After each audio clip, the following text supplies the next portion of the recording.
Thank you for visiting Past the Wire TV, the YouTube channel of PastTheWire.com. History remembers moments of extraordinary strength, skill, and determination. True greatness is forged by those who fulfill their destiny.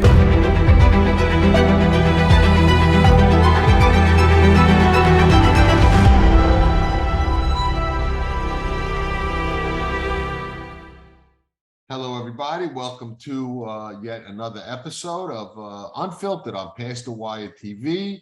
Today, we have a different perspective. Michael Wilson is at the Keeneland Sale to the bitter end. He's out there scouting those final books for Forza, Bloodstock, and some of his other clients looking for a stake horse. He thinks there's gold in those back-end books and late books, and you can find some deals. I got a feeling he's right, and that's where he is. So we have a deputy today, Bill Gotimer, who's been on the show many times. Attorney, I like to call him a racetrack attorney because he's a race tracker, and he's got a lot of racing knowledge and brings a lot to the table. If you need a good racetrack lawyer, Bill Gotimer is your guy. Bill, thank you so much for coming on the show. Appreciate you. Yeah, happy to substitute for Michael. Yeah, no, we've done a bunch of shows together. You always bring some great insight and a legal perspective. And what I'd like to explore today, and most of it is from the aftermath of the column I wrote about Cezanne, and how there was really no media coverage about that. And after I wrote it, there obviously was, and the column itself started a bit of a commotion. But one of the things I thought that was interesting that came up is a lot of people and people within the industry seem to have a take, and I got a lot of comments on the article as well that said, racing and owners and trainers don't owe anybody anything and don't owe any transparency and don't have to be forthright or forthcoming about anything to do with their horses.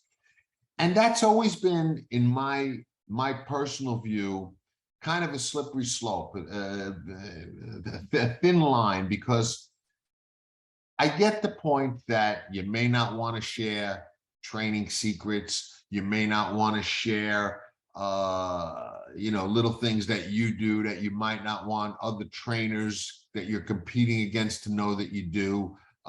If a horse is retiring to stud and had some issues and you're the farm standing that horse, you have a financial interest in possibly not disclosing those issues. So I get all of that. But my other flip side to that is you're putting out a product that you, if not are encouraging us to wager on, you're certainly hoping that we wager on. And I think racing for many, many years has had the attitude that, well, people are just going to bet on anything and we can put out whatever we want and give whatever information we want, hold whatever information we want. They're going to bet anyway. And I think those times might finally be changing a little. They are certainly for me. But I want to explore that. What duty, implied duty of transparency is there from a legal and maybe even a moral perspective? And do racetracks that are encouraging or hoping we wager owe us some degree of access to information that might affect wagers and what we do or don't do? So that's really what I want to get into, and I'll turn it over to you to kind of get some of your thoughts and start us off. Well, there's no question there's been a long history on the horseman side of secrecy and privacy and and closed mouthness, right? That there's no question that has been. As a matter of fact, one of the reasons that Wayne Lucas became such a media darling was and this goes back to the 70s, he was one of the only people willing to speak to media. You know, most horsemen, owners, trainers, breeders, you know, eschewed any publicity at all, and really had an attitude that it's none of your business, and why would you even ask? And John, you and I come from the parimutuel side. Both of our families worked in the parimutuel side, and you know, Correct. And so did we. and so did we. That's right. And back then there was a much bigger divide from, I would say, the parimutuel gambling side and the horseman side. And Right. I think it was pretty clear that neither one respected the other. And I think there's a certain carryover to that continues. It's much less now. And of course, there's people who are on both sides of it. Myself now, you know, I do some work on the backside, and plus I also am interested in the parimutuel side. But and there's a lot of people who bridge that gap. But in general, you know, they were kind of separate worlds dominating or sharing rather a singular place. And what was good on the betting side was not always good for the on the horseman side. And I guess the most glaring, the biggest example of that is when it came to handicap racing. You know, handicap Right. racing, the racing secretaries would love to have big fields with horses, good horses, giving a lot of weight to inferior horses, and have an exciting, bettable product. And the horsemen always hated that, you know, and that's, you know, and in recent years, they did away with handicap racing because the horsemen could simply go somewhere else. So Right. there's always been that tension. And I guess what's, to me, and I've given your column a lot of thought, and to me, what's changed a little bit recently, and maybe it was always there, but maybe we didn't see it because it wasn't social media, was the existence of an actual fan base. So not a gambling followers, not Right. horsemen who make their money, or horsewomen who make their money in the game, but pure fans. And I've gotten to know and hear from, and we've read from a lot of them on Twitter that I otherwise wouldn't have known. I mean, if you Right. told me 20 years ago, I'd have a lot of friends at the racetrack who barely make a bet or don't really ever make a bet, I would doubt whether they existed. Right. But yet we know they do, you know. And so I guess I see it in three camps, right? You know, and that's the gambling side, who wants all the information they possibly can get. The horseman side that wants all the privacy and all the secrecy they possibly can get away with.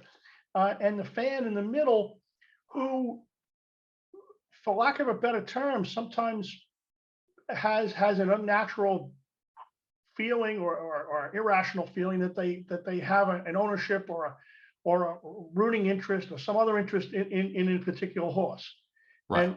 And I guess, you know, that's kind of a tripod, but you know, California Chrome comes to mind, you know. Absolutely. Big fan base. No question about it. Right. And certainly not a gambling fan base. It didn't seem Right. like. Right. And afterwards, when California Chrome, you know, entered the breeding stud, and then was transferred overseas, you know, there was a very big feeling of, you know, expressed, I think on Twitter at least, of how could you do this to us? And Right. to those of us who've been in either or both of the two former camps, the horseman or the gambling side, acted incredulous and said, you know, what are you talking about? What do you mean? What have we done to you? You know, you're not a party here. And I guess I still see that same tension going on right now with things like this. I agree. And even, you know, partnerships like My Racehorse bring people into the game for nominal investments that, you know, feel, you know, attached to these horses and you know, want to know everything about them. And, you know, even on the horseman side, I think that there's a greater call, and I get the secrecy that you're talking about. I 100% see it and understand it, but I think there is also a call amongst horsemen for a little bit more transparency. I mean, we have voided claim rules now where we never had things like that before. And I think the industry just as a whole, Bill, with all the hits that we've taken, and the perception of how horses are treated and you know what goes on the backside. I think that to really survive and to thrive and to maybe get back to close what the sport used to be, I think transparency is an important issue, and how we deal with it going forward, I think is going to have a big impact in the you know continued evolution or demise of the sport. And I was really surprised at a lot of the reactions to the article that were, you know, pretty much, you know, you're not entitled to know anything, and nobody's entitled to know anything except the owners. And I like I said, I get that take, but after a lot of thought, I don't agree with it. I don't fall into that camp. I think that racing does owe the bettors especially a good deal of disclosure, and as much disclosure as they can provide. You look at the NFL, you know, they put out injury reports, and you know who's playing, you know, or if it's a game time decision. You know, I mean, we have scratches and late scratches, but you know, generally they provide, you know, a lot of that information. And I believe, and always have believed, even before sports betting was as legal and as prevalent as it is now, that information was provided for wagering purposes. No, absolutely. I mean, You know, your take on that? I mean, if the NFL does it, why don't we? well, I mean, there's no question the NFL has always had kind of a wonky relationship, for lack of a better word, with gambling, right? They 100%. they professed that they didn't know it existed, yet they acted upon it. So Right. I mean, and now at least that has changed. I mean, now you see the Manning brothers among their 35 different types of commercials. Some of them are for gambling websites. So I mean, it wasn't long ago that you couldn't own a part of a racehorse if you were in the NFL. But Right. I guess to back up a little bit, one of the problems with the partnerships that you speak of, and certainly a widespread partnership, and absolutely a widespread partnership that becomes a security, and that's always what legally what people who run those partnerships are wary of, is whether or not their share will be declared a security. Then you absolutely have a legal duty of candor with your co-owners. And I'm sure that's violated all the time. I mean, it's probably one of those things that much like a lot of racing, they say we've been doing this way for 100 years. We're not going to change. If you don't like it, go sue us. So, Right.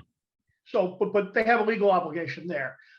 As far as a fan base goes, you know, the My Racehorse group is more akin to a fan club to me than true ownership in a lot of ways.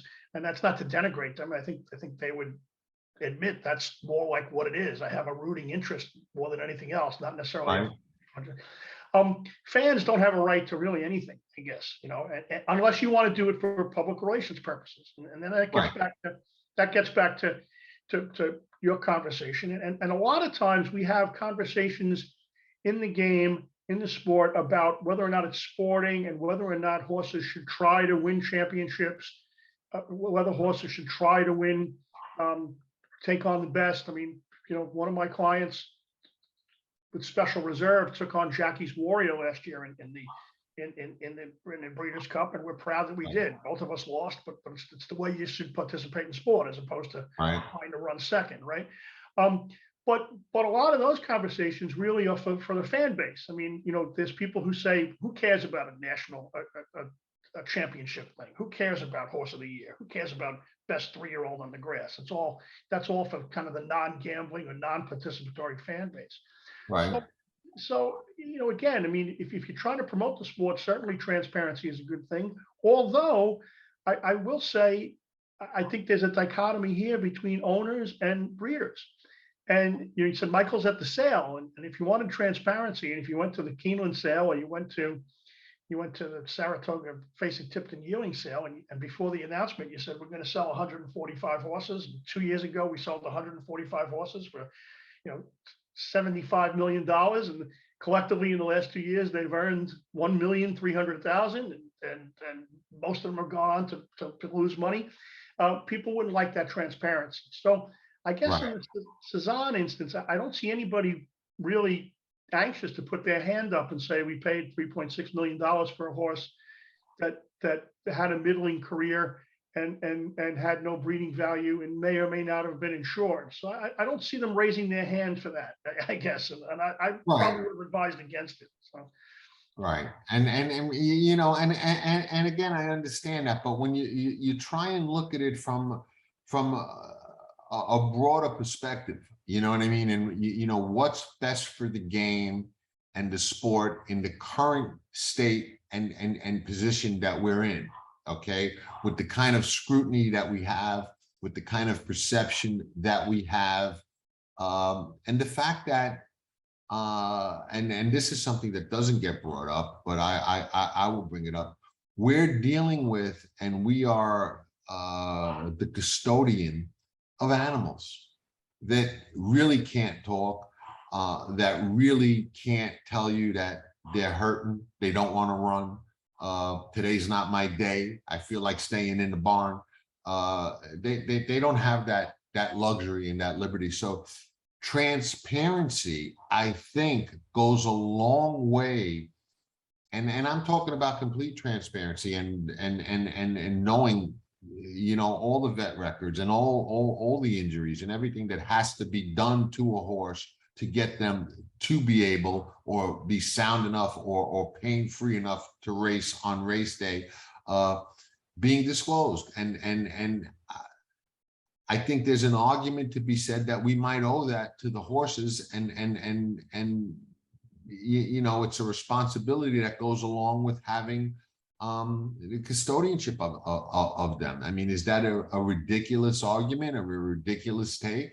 no, not at all. I mean, obviously, it's come a long way in that way, and when at the end of the day, you know, a lot of people make their living off of animals as entertainers, right? So there's you know, there's no question. All you have to do is, if you don't think that's something that subject to change, just ask the people at SeaWorld, you know, ask the people who run the circus, you know, that's Right. so yes, I mean, the horse's welfare is always paramount. Assuming things are done correctly, though, do you have an obligation to tell somebody that it's happened?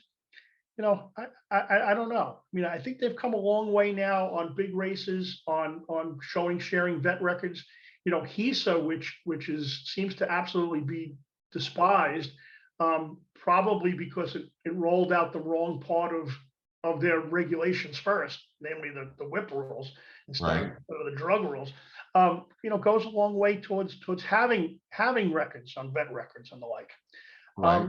You know, so I guess, you know, I guess other than an allegation of wrongdoing, and I know your point is that wrongdoing is hard to detect if there's no way of keeping any records. Right. I And mean, well, we're going to go by the honor system in a game that has failed at self-policing itself since its inception. right. I mean, We're going to say, okay, we're going to take the honor system. We're doing the right thing. Don't worry about nothing. We don't got to tell you anything. right. I mean, it is said that, you know, sunlight is the best disinfectant, right? You know, I agree.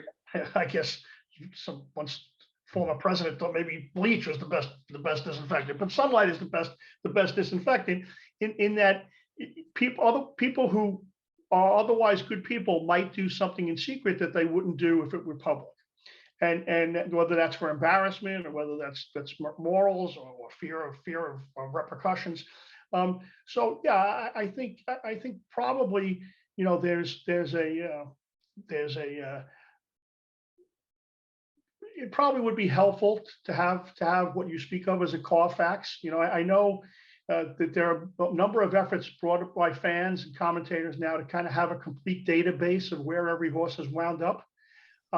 I'm sure the breeding industry, and let's be candid, you know, Blood Horse magazine is a breeder's magazine. It's an Right. industry publication. It's not an industry publication. It's a breeder's publication. I mean, Right. it covers racing largely because it has to. It would much prefer and it derives all its revenue and most of its readership and probably its corporate mission to enhance the breeding industry. The name is the Blood Horse. I mean, Right, you know, right. it's no secret. Right. Right. So they clearly don't want a discussion of either overbreeding or underbreeding or the fate of various animals that they've collectively brought into the world. So I think it's a bit of an uphill battle.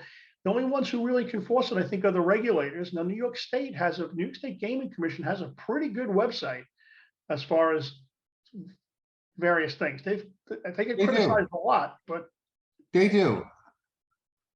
I don't know how much it's read, to be honest with you. And I read it, I look at it, I look stuff up there all the time.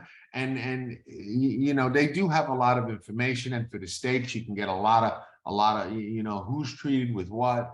But I think it's got to be something that's done on a national scale, something that's either led by HISA. And I think even, you know, and I think I might have said it, or I'm not sure if I did in the article, that, you know, like the Carfax, Horsefax, you know, third party that just gathers all the information. And you know, Carfax, to use them as an example, they're set up in a very sharp way, and they have changed the automotive industry. Okay, anytime a repair facility orders parts from a manufacturer, gets logged in. Okay, to order the parts now, you've got to enter the VIN number on the car.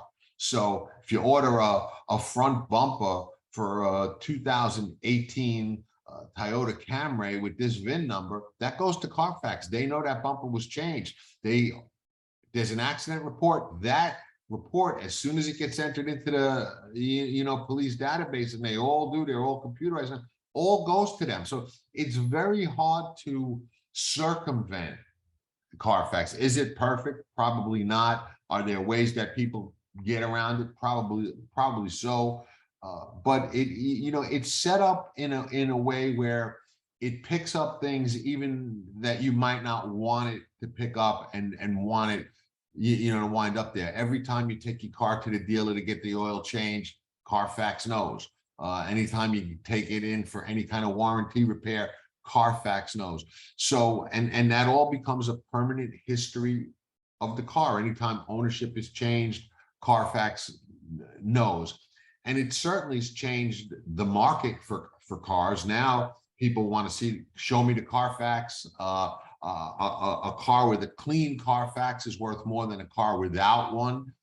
So, you know, if we're doing that with hunks of metal, okay, well, you know, common sense to me just says we should be doing something very similar with horses. Horses are microchipped nowadays. Used to be tattoos. Now we're doing microchips. Easy to track. Easy, you know. I just think it's something that, as an industry, if we're, what you said, if we're doing the right thing, okay, anybody doing the right thing really shouldn't have a problem with it. Because, you know, if you're a trainer, okay, and you know, hey, I like to breeze a horse this way a couple of days before a race, or I like to, you know, gallop that way, or do this, that kind of stuff is not stuff that you're going to disclose, quote, trade secrets and little things like that. I'm talking about, you know, injuries, the masking of injuries, the treatment of injuries, the treatment of diseases, sicknesses, things like that, that you know, can affect a horse. And, you know, I use Flightline as an example. I don't think anybody really thinks Flightline schedule is as light as it is because he has no issues, and that's by design. I think he's got some issues that cause him to race less frequently than most horses, especially horses of his caliber. And I think that's something that they may never know, and they may never disclose, but that may never be known, and they may never disclose. I can tell you this: let the buyer beware. I bet less now because of concerns about the game, in addition to many other reasons. I could bet more now than I ever did, and I bet less. If I was going to breed a mare to Flightline, I wouldn't take the farm's word as, oh, well, you know, he's okay, or it was just a minor thing, or, you know, he kept getting this condition that coming back or whatever. You know, I'd want to see the horse facts. You know, I'd want to see something verified. I mean, one spot, and I think there are requirements now to keep veterinary records, especially when a horse gets transferred, particularly in the claiming ranks. I guess one of the gatekeepers could be and should be the racetracks. And one of the issues that a legal issue that's kind of important is a chain of custody. And too often horses on the bottom end of the scale, it becomes a little murky at the end of their trail as to 100%. who someone gave someone to and who there's plausible deniability all over the place. Right. And I think at the very least, you know, a racetrack that has a horse race on the grounds, comes onto the grounds and either stables on the grounds or races and leaves, should know who it's left with and where it's going. And 100%. I'm sure they know who it's left with, because there are procedures for that. But where it's planning on going, I think, is too often unknown. And I think, you know, the racetracks could require that sort of statement as to where it's going, because particularly the Louisiana tracks, right? I mean, too often it's a short trip from some of the Louisiana tracks to the kill pens, if the reports are to be believed. So 100%. And you see the images out there. You see the images out there. You know, I mean, you see the horses out there, their names, and most of the time, how they track them is they go to Equibase and they look at the last owner or trainer, and that's usually not the person, or at least many times I've seen that's not the person that's responsible for the horse winding up Right. in the kill pen. Sometimes they are, sometimes they're not. But what I propose as part of horse facts, and as a longtime racetracker, you're gonna know this story, okay? Owner takes a horse from a trainer, owes him money, okay? Calls him up, hey, I moved this horse to the other trainer. Yeah, well, you owe me money. Yeah, I'm gonna pay you next month. Yeah, but I need the foal papers. Can't run at this other track without the foal papers. Well, I ain't giving you them till you pay me. Okay, horse facts, and you've heard those stories. Okay, we all have horse facts or something similar. You can't transfer ownership. The foal papers get transferred. They should stay with a regulatory agency and get transferred legally when we can track and know what the transfer is and who it goes to. Because racetracks, like you said, it gets murky, especially at a lot of these tracks. They can't keep track of these horses, okay? Can't do nothing with a horse without the foal paper. That's how it should be. And it just, to me, it's a no-brainer to track them from start to finish and make sure none of our thoroughbreds wind up in these kill pens or slaughterhouses or anything like that. It's just, to me, a no-brainer. You know, I mean, I don't know. I guess one other issue, and I'm not disagreeing with you, but like everything else that's out there, you know, who pays for it, and you know, and who administers it, and I guess the vehement reaction that people had to the HISA regulations after they were implemented, and again, you know, attorneys are always paying attention to things before anybody else is, and accused of being pedantic, but you know, those regulations, we knew it was coming, you know, and the fan base and the participants, sadly, have kind of acted a little bit surprised that they're here. But one of the big shocks to a lot of owners was the financial charges to them for all these things that HISA requires. So, I mean, again, the national database would probably just be another one like that. You know, disincentive. I mean, we know there's some people out there who say if you put enough disincentives, there'll be no owners. But now you have no horses and you have no owners. So I guess, you know, I guess I'm not sure which comes first. But if you don't take care of the horses, there'll be no sport. You know, there'll be no game. And I think we're starting to see the signs of that. In my opinion. You know, I don't claim to have all the answers, and I know funding is a problem, but we are a multi-billion-dollar industry. We brag every meet about how we broke all sources handle. Okay, every sale. Oh, the economy is great. The sales are great. Look at how much you know, if you put somebody who knows what they're doing at the helm, okay, and knows how to balance a budget and work, you know, within a budget, I think the money's there. I just don't think we utilize it properly. I mean, I'm willing as a bettor, okay, and I would have been willing as an owner for a certain percentage of any horse, the dollar amount of any horse I claim, buy, sell, purse, any wager I make go towards funding these kind of things. I'm certainly more amenable to that than some of the takeouts that you see. I mean, look at the takeouts that you got to look at parks on Saturday. They're high. People balk about that. I'd rather pay high fees knowing that it's going towards taking care of the animals that we're making a living off of and getting pleasure out of, than paying some executive salary, or keeping a concession stand open that has lousy cold coffee, halfway through the day. I don't know where all that money goes, but a lot of money gets thrown around this industry. You look at some of these purses, okay? I just looked at, I think I watched Churchill Downs before we started the show. I think they ran a maiden race for, I think the purse was $86,000 or $96,000 for maidens. Look at the purses at Kentucky Downs and some of these other tracks. There's money there. Everybody cries about the funding. I get it. Nobody wants to pay. Everybody's got short arms when it comes time to pay. I get all of that, but the money's there.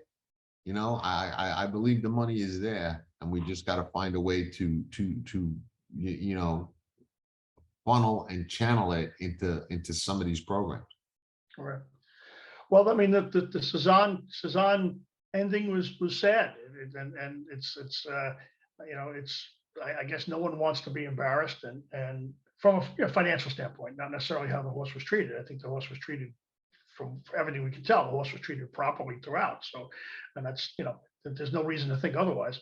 But certainly no one wants to, nobody ever wants to brag about their unsuccessful financial transactions. We've all had it. But right. Bloodstock agents tell you about the ones they bought that turned out, and the 10 other ones that didn't. You don't hear a peep about, and nobody wants to have a horse that they bought for 500,000, in for maiden 20. We see it all the time, but it's an embarrassment, but it's part of the game. And when you play at that level, you're playing for that grand slam, and there's going to be a lot of strikeouts. That's just the nature of playing the game that way. What's more important, an owner having a little egg on his face, or a Bloodstock having a little egg on his face, or the public perception that we're doing the right thing by all our horses, not just the $3.6 million Cezannes, but all of them. Right. They all deserve that level of care.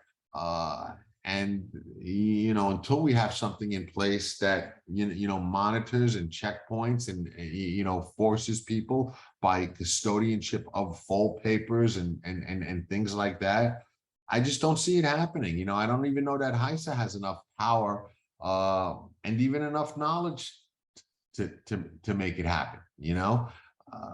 I don't know, but I think for the long-term survival of the game, or for the game to at least to thrive like it did at one time. It wasn't that long ago. Horse racing was the #1 spectator sport in the country. You could watch Churchill Downs today shoot a cannon in air and not hit anybody.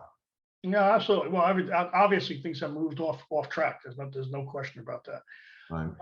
I guess there's two separate things, though, right? I mean, one is to highlight wrongdoing or prevent wrongdoing, and the other is just whether or not you want to highlight the irrationality sometimes of owning horses, right?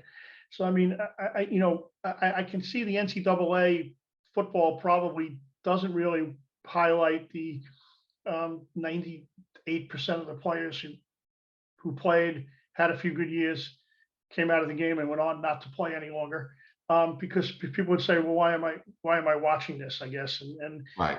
So I guess it's, and I want to go back a little bit to the feeling and the danger you have with dealing with the general public, and we've entered a time, whether it be through social media or the recent climate, where strangers feel free to threaten public figures of any sort. And John, you probably see it. You see it on, if you step out a little bit on Twitter. I get threatened. Right. On so many articles I write, I get that. I've gotten threatened on this Right. It happens to me there's half a dozen articles I've written in my career that have generated threats. Right. And so the sport vacillates between wanting to make fans feel really involved versus not, right? I mean, I never saw. I've respected horses from both coasts, all my life, and I never saw California Chrome as an East versus West type of thing. I didn't see Sunday Silence as that either. Sunday Silence and Easy Goer really was a quest for who was the better horse. But I guess the more that's played up, and the more people feel they have a parochial interest or a rooting interest or a team interest, the more reluctant people will be to share things that something's gone wrong with an animal. And I guess I can see part of that. Yeah, no, and it's true. I mean, I'll give you an example. Before the Saratoga meet, I wrote an article about how Saratoga just kind of wasn't the same to me, and right on Twitter, on social media, somebody responded. Some idiot, show your face up here where I know who you are, and me and my crew will show you what you think of Saratoga. Just openly threatened me with physical violence. Okay. I thought to myself, wow, some Twitter might flag this or something, you know what I mean? But no, nobody said a word. Some people chimed in, some people didn't. I didn't bother answering the idiot, but I mean, it certainly happens. People get passionate about things. Social media makes a lot of people brave. They do a lot of things and say a lot of things on social media that they wouldn't say or wouldn't do face to face, and some of them maybe would. Who knows? Nowadays, there's all kinds. That's the side of it that really scares people. Yeah, it doesn't scare me, but it happens, and it's just it goes with the territory nowadays. But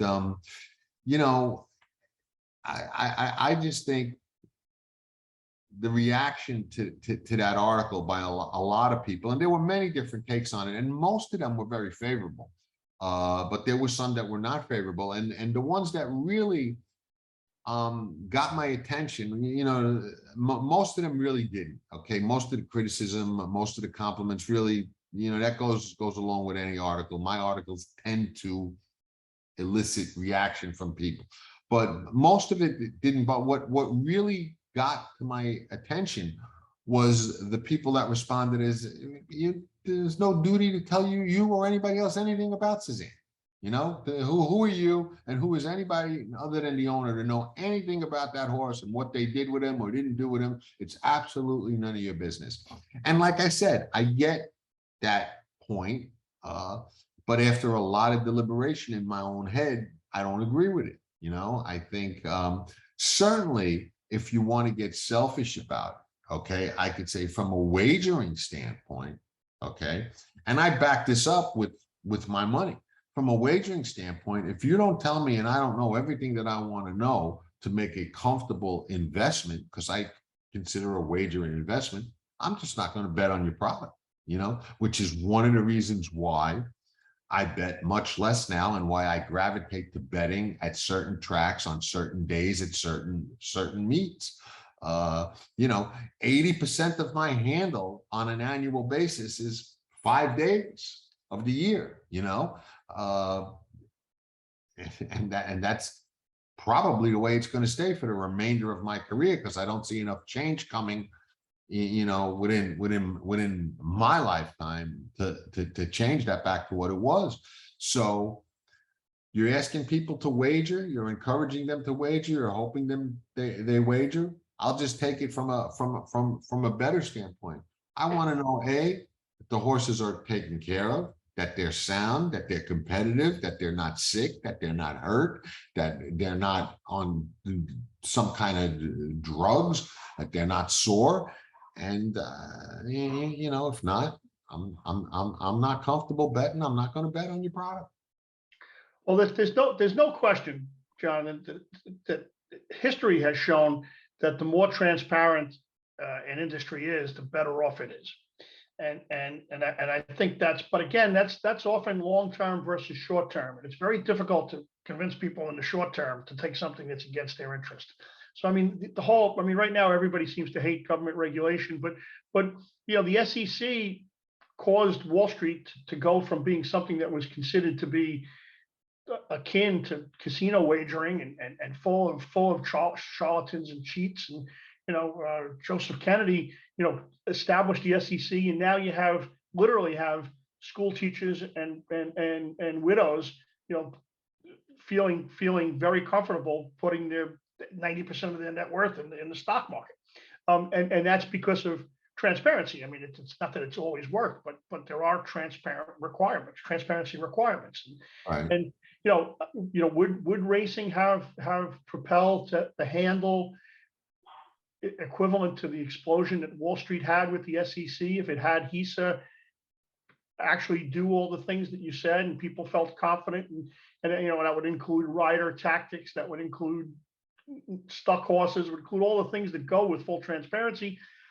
Probably, but I think it's a leap that the industry doesn't want to take for fear that the short-term pain will harm those in it now versus long-term planning. Right. Because it's every man for themselves. I'm so glad you said that, because it goes every man for themselves. Everybody worried about that next paycheck and the one after that, but not the one down the road.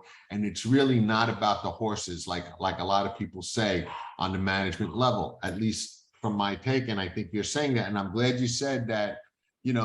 We might have seen that explosion had we been that transparent, so I mean that kind of bolsters my take, in my opinion, what you're saying. Whether that's your intention or not, I'm going to take it that way, because that's what I'm reading into what you're saying. And it's not going to affect me, but it's going to affect the sport in 10, 20, 30, 40 years from now, and it's certainly going to affect a lot of horses.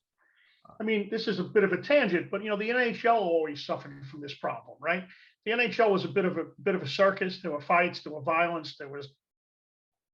Sometimes it appeared to be like professional wrestling, and when they did surveys, they asked people, why don't you watch hockey? And their answer was, well, it's a circus. There's violence. There's fighting. It looks like professional wrestling, and they did away with a lot of that. And what they found was that those people still didn't watch the hockey, yet people who liked the circus atmosphere disappeared. So I guess I guess we're seeing the reaction, and we're seeing the reaction now to the new whip rules, and when HISA came about, people said, well, I don't like the image of tired horses being hit to finish fourth for some gambler somewhere. And now they've told the jockeys not to do it. And people are saying, well, gee, I bet that horse to finish fourth. I'm not betting anymore because that jockey didn't even try, even though the horse was really tired. So it's a bit of a conundrum. Absolutely. I think one thing, and no one's asked me about this, but I continue to see these arrangements between racetracks and other gambling ventures. I mean, the whole FanDuel TVG, recent change is a pure example of that, and New York Racing Association doing a deal with Fox. What we haven't really seen yet is a partnership between a major track and a minor track, akin to a minor league baseball team, and I think there would be room for that for an A-class track to team up with a B-class track and give preference to horses who came out of that and had some sort of common management, some common, coordinate stakes time, post times, coordinate maybe handle, maybe or takeout. Maybe takeout is lesser on the big track because the handle is larger. But we've never really seen that teaming up between racetracks. Racetracks tend to buy other racetracks and devour them. They don't seem to be separate and act as in coordination. And that, that's an idea. You know what we did see last Saturday? We saw 3 stake races run at Churchill Downs and 3 stake races run at Woodbine, all managed to load into the gate at the same time. 3 in a row. Okay, 3 in a row. We can't even stagger those. I mean, it's pathetic. And you're talking about teaming up, minor league tracks with major league tracks. And I love the idea and the concept. And it goes towards, some of the things I'm saying too, the reality of any of these things happening in an industry that can't run stake races 5 minutes apart is tough, with today's technology. And, it goes towards leadership and lack of it, and lack of a central governing body that has everyone's interests at heart. I mean, look at what Major League Baseball did with revenue sharing, the teams in the cities that don't generate the money in the NFL, they work together. They have a league where they work together to kind of keep everybody afloat, and we don't have that, and that's a problem. And like you said before,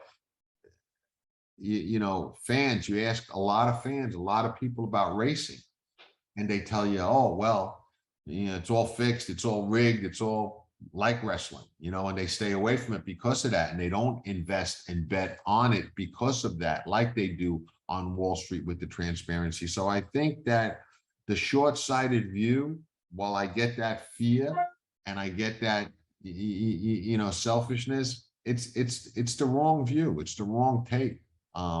Certainly long term. Short term, I don't know. The show must go on, I guess, is the philosophy. But I think long term, they're misplaying their hand. Well, one of if so, one of many missteps, right? I mean, they finally corrected, and racing missed the boat. And I don't want to go on too long, but racing missed the boat early on when they tried to protect their product and kept it off of television. And that was certainly their main reason, was trying to protect their product so that they would handle the action and illegal bet takers wouldn't. And they also had a hostile political and citizen bias in some places where people didn't want it on TV. But when you miss that, it's taken them a long time to catch up. No question. I agree. Bill, thank you so much for coming on. Certainly enjoy your perspective. Always great to get that, legal, intellectual perspective that you bring to the table, that I certainly don't. So, it's good. It's refreshing. I like bouncing these ideas off you, and I appreciate you taking the time to come on Past the Wire TV and talk about this transparency issue and give your take on it. My pleasure. Always a pleasure to join you. All right. We'll have you on again. Hopefully, more, I'm sure there'll be more interesting issues to come up that we will need your expertise on, and we'll have you back. So thanks everybody for watching. Welcome all the comments that you might have on this transparency thing, on my horse facts idea, which I've gotten my share of comments on that already.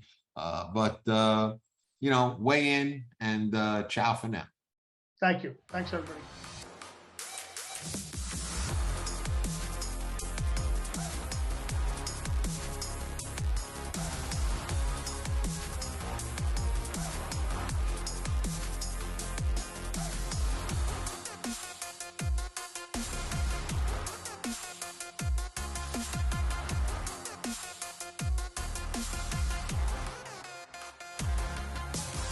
Tracking trips with Pick 6 King John Stettin.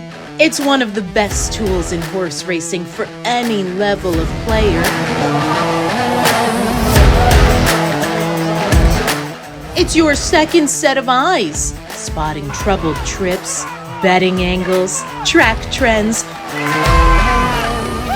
horses to watch and favorites to fade, 10 figs, ticket structure, and more. At Tracking Trips, you're a friend with benefits. Not a member? You must hate winning money. Join Tracking Trips now. Visit pastthewire.com and we'll see you in the winner's circle. Remember, nobody does it With better. some exciting news. DRF Formulator, the gold standard in past performance information, is now free exclusively on DRF Bets. Join DRF Bets with the promo code WINNING. Get a $250 first deposit match bonus, a $10 free bet, and free Formulator already uploaded to your account. Access Formulator's premium features, including sortable trainer stats, race replays, personalized trip notes, and lots more. Free Formulator, exclusively on DRF Bets.